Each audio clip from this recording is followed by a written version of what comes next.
In the heart of the bustling circular city of Baghdad, a truly remarkable institution once stood as a beacon of knowledge for the entire world. This was Bayt al-Ḥikmah, the House of Wisdom.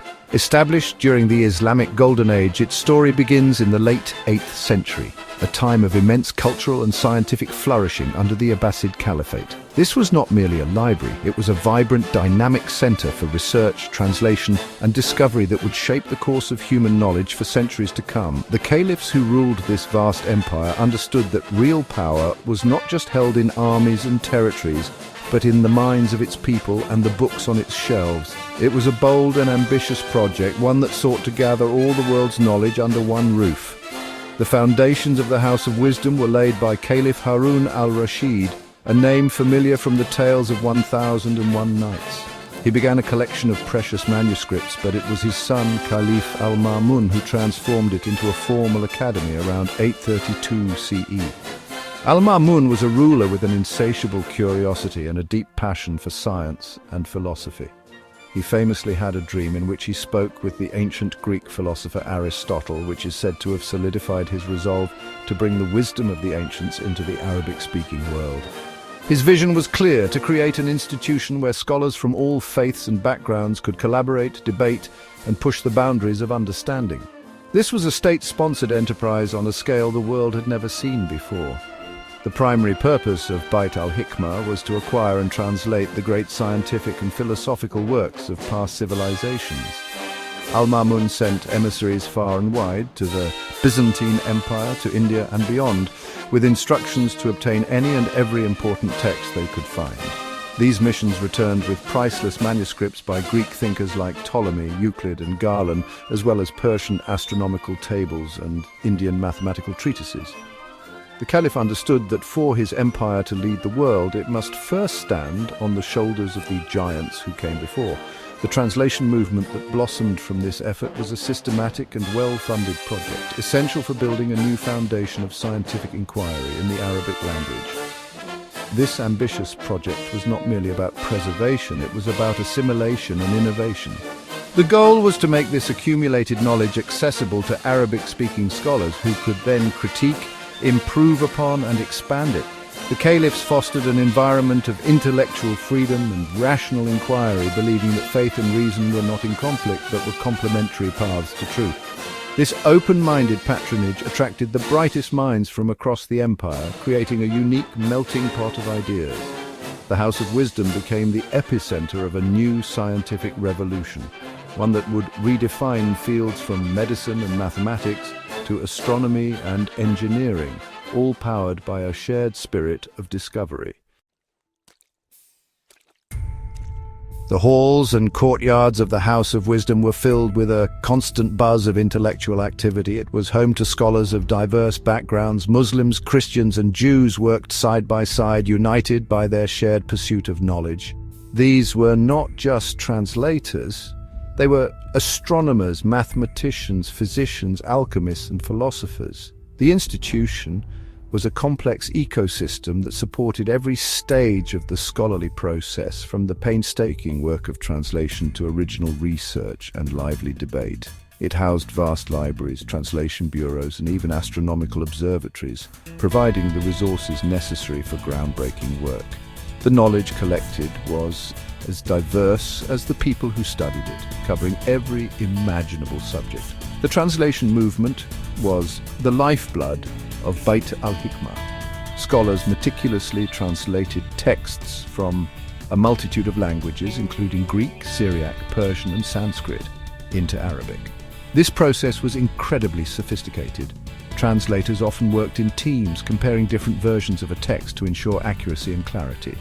Figures like Hunayn ibn Ishaq, a Nestorian Christian physician, were legendary for their skill. He and his team translated over 100 of Galen's medical works into Arabic, establishing a medical vocabulary that would be used for centuries. This was not a simple word-for-word process. It was a deep intellectual engagement with the source material, ensuring the concepts were faithfully conveyed to a new audience. Beyond translation, the House of Wisdom was a hub of original research. Once the classical texts were understood, scholars began to build upon them. They corrected the errors of the ancients, proposed new theories, and conducted their own experiments. In mathematics, scholars synthesized Greek geometry with Indian numerals, giving rise to a powerful new system. In medicine, they combined the theories of Galen with their own clinical observations to advance the practice of healing. The institution was a place where theory met practice, where abstract ideas were tested and refined through careful observation and logical reasoning. This spirit of inquiry fueled a wave of scientific progress that radiated from Baghdad across the world. The multilingual and multicultural environment was key to its success. Arabic, the language of the Quran and the administration of the empire, became the new international language of science. It was a precise and versatile language, perfectly suited for conveying complex scientific and philosophical ideas. By translating works into Arabic, scholars created a unified body of knowledge that could be shared and debated across a vast geographical area. This linguistic unification broke down barriers and allowed a scholar in Córdoba, Spain, to engage with the work of a colleague in Baghdad, fostering a truly global scientific community that transcended ethnic and religious divides. The scholars of the House of Wisdom were not just curators of ancient knowledge, they were pioneers who made discoveries that would change the world. One of the most prominent figures was Muhammad ibn Musa al-Khwarizmi, a Persian mathematician and astronomer. His work was truly revolutionary. He introduced Hindu-Arabic numerals, including the concept of zero, to the Western world. More importantly, he developed a systematic way of solving linear and quadratic equations, which he called algebra. This method, outlined in his book The Compendious Book on Calculation by Completion and Balancing, gave us the very word algebra. His work laid the foundation for modern mathematics, providing a powerful new tool for science and commerce. Another giant of Bayt al-Ḥikmah was the polymath al-Kindi, often called the philosopher of the Arabs. He was one of the first to introduce Greek philosophy to the Muslim world, writing hundreds of treatises on subjects ranging from metaphysics and ethics to optics and medicine. In the field of optics, al-Kindi challenged the Greek theory that the eye emits rays to see objects. Instead, he argued that vision occurs when rays of light travel from the object to the eye. This idea was later developed by another great scientist, Ibn al-Haytham, and formed the basis of modern optics. Al-Kindi's work demonstrated the critical spirit of the House of Wisdom, where ancient ideas were not just accepted but questioned and improved. The Banu Musa brothers, three brilliant siblings named Muhammad, Ahmad and Hassan, were masters of mechanics and engineering. Sponsored by the caliphs, they led the translation of Greek works on mechanics and went on to create incredible inventions of their own. Their Book of Ingenious Devices describes over 100 automated machines and gadgets, including media group, ancient manuscripts showing automated fountains, medieval engineering drawing of water device at Stocker to distribute equally self-operating fountains, a flute that played itself, and even a programmable machine that could be considered an early forerunner of robotics. Many of these devices used sophisticated principles like automatic controls and feedback mechanisms, showcasing an astonishing level of engineering prowess that was centuries ahead of its time. Their work was a testament to the practical application of scientific knowledge fostered at the institution.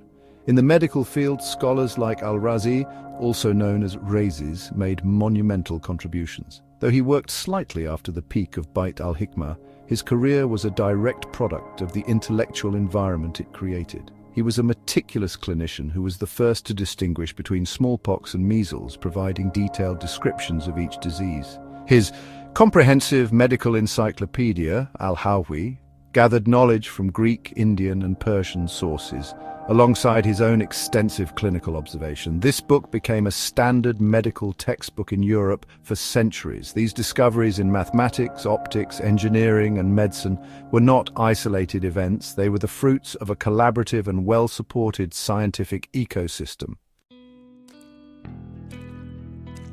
The knowledge cultivated within the walls of Bayt al-Ḥikmah did not remain confined to Baghdad. It spread far and wide, igniting intellectual fires across the globe. As the Islamic Empire expanded, new centers of learning emerged in places like Córdoba and Toledo in Spain, or Al-Andalus, These cities became crucial conduits through which Arabic science and philosophy flowed into Europe. During the 12th and 13th centuries, European scholars flocked to Spain to translate the great works of al-Khwarizmi, al-Kindi, and others from Arabic into Latin. This massive translation effort reintroduced Europe to its own classical heritage, which had been largely lost after the fall of Rome, but it also introduced the groundbreaking advances made by the Arab scholars. This transmission of knowledge was a pivotal moment in history, directly fueling the European Renaissance. The reintroduction of Greek philosophy through Arabic commentaries challenged medieval scholasticism and paved the way for new ways of thinking. The mathematical innovations, particularly algebra and the Hindu-Arabic numeral system, provided the essential tools for the scientific revolution that would follow. European universities were founded on a curriculum heavily influenced by the works translated from Arabic. The scientific method itself, with its emphasis on experimentation and observation, was championed by Arab scientists like Ibn al-Haytham, long before it was formally articulated in Europe. The House of Wisdom was, in essence, the bridge that connected the ancient world to the modern one. The destruction of the House of Wisdom during the Mongol siege of Baghdad in 1258 was an incalculable loss for humanity. Legend says the waters of the Tigris River ran black with the ink of countless books thrown into it. While this event marked the end of an era, the legacy of Bayt al-Ḥikmah could not be erased. The seeds of knowledge it had planted had already taken root across the world. Its story serves as a powerful reminder that knowledge is a shared human endeavor that transcends culture, religion, and geography. It demonstrates the incredible progress that can be achieved when a society values curiosity, invests in education, and fosters an environment of open inquiry and collaboration. Even today, in our digital age of instant information, the story of Bayt al-Ḥikmah holds profound importance. It is a powerful symbol of the enduring value of intellectual curiosity and cultural exchange. It reminds us that at its best, civilization is built not on walls that divide, but on bridges that connect minds. The spirit of the House of Wisdom, its commitment to gathering knowledge from all corners of the world, its celebration of rational thought, and its belief in a shared human quest for understanding, is a timeless lesson. It is a legacy written not just in ancient manuscripts, but in the very fabric of modern science and in the stars that its astronomers so diligently studied.